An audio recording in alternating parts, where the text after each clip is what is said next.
অসুস্থ থাকলে না আমার কেন জানি কোনো কিছু করতেই ভাল লাগে না। বেশ অনেকটা দিন পর আবার একটা বড় ভিডিওতে ভয়েস দিচ্ছি। হ্যালো, আসসালামু আলাইকুম এভরিওয়ান, কেমন আছেন আপনারা সবাই? ওয়েলকাম করছি আমার আরেকটা নতুন ভিডিওতে। আমি সাথে আছি তাহমিনা, আর আপনারা দেখছেন তাহমিনাস কুকিং অ্যাক্টিভিটি। আমার না বেশ কয়েকদিন ধরে সকালে ঘুম ভাঙতে কেন জানি অনেক বেশি লেট হয়ে যায়। আজকেও না আমার ঘুম ভাঙতে ভাঙতে প্রায় 10:30 বেজে গিয়েছিল। তারপরে উঠে ঝটপট করে ফ্রেশ হয়ে নাস্তা করতে করতে না 11:30 বাজে। তো যাই হোক, কি আর করা যাবে বলেন, রান্না তো করতেই হবে, তাই না? আজকে দুপুরে না আমার কেন জানি মনে হচ্ছিল কই মাছটা তরকারি দিয়ে না রান্না করে ঝোল করি, তাহলে বেশি মজা লাগবে। তো যেই ভাবা সেই কাজ, আমি কই মাছগুলো ঝোল করার জন্য চলে আসলাম। আমরা কিন্তু দুইজন মানুষ, আর আমার না মাছটা খেতে কেন জানি বেশি একটা ভালো লাগে না। আমি শুধু দুপুরে মাছ খাবো, রাত্রে আর খাবো না। তাই দেখেন আমি কিন্তু এখানে 3টা মাছই নিয়েছি। তো এখানে দেখেন আমি কিন্তু কই মাছগুলোকে খুব সুন্দরভাবে ম্যারিনেশন করে নিয়েছিলাম আগে থেকে। লবণ, হলুদ আর একটুখানি মরিচ বাটা দিয়ে আমি মাছটাকে ম্যারিনেশন করে রাখছিলাম। আমার কাছে অবশ্য গুঁড়া মরিচটা ছিল না দেখে আমি বাটা মরিচটাই ব্যবহার করছিলাম। এখন খুব সুন্দরভাবে মাছগুলোকে ভেজে নিব। অনেকেই না পানিতে লবণ হলুদ দিয়ে একটুখানি তেল দিয়ে মাছটাকে সিদ্ধ করে তারপরে তরকারিতে ব্যবহার করে, কিন্তু আমার না ওই মাছটা খেতে একদমই ভালো লাগে না। আমার কাছে অনেক গন্ধ লাগে, যার জন্য আমি মাছটা সবসময় ভেজে তারপরে তরকারিতে ব্যবহার করি, বা ঝোল করলেও মাছটা ভেজেই ঝোল করি। তো যাই হোক, আমার মাছ ভাজা কিন্তু কমপ্লিট।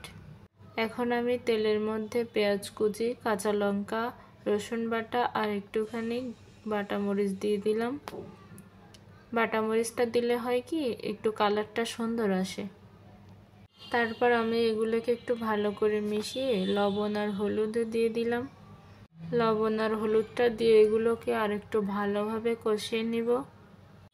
আমি না আরেকটা জিনিস করতে একদম ভুলেই গিয়েছিলাম, সেটা হচ্ছে আমার টমেটো কাটার কথা একদমই মনে ছিল না। তারপর এখানে দেখেন আমি গ্যাসটাকে কিন্তু অফ করে দিয়েছি, কারণ গ্যাসটা অফ না করলে না মশলাগুলো পুড়ে যেত আর মাছ ঝোলের টেস্টটাই নষ্ট হয়ে যেত। আর দেখেন টমেটোটা কাটতে গিয়ে না আমি লিটারেলি যুদ্ধ করছিলাম যেন মনে হচ্ছিল, কারণ আমার ছুরিতে না ধারটা অনেকটাই কমে গিয়েছে। আমি না সবসময় বটি দিয়েই কাটাকাটি করি, ছুরি দিয়ে না আমি অত বেশি কমফোর্ট ফিল করি না। এর জন্য কিন্তু ছুরিটা বেশি একটা ব্যবহার করা হয় না।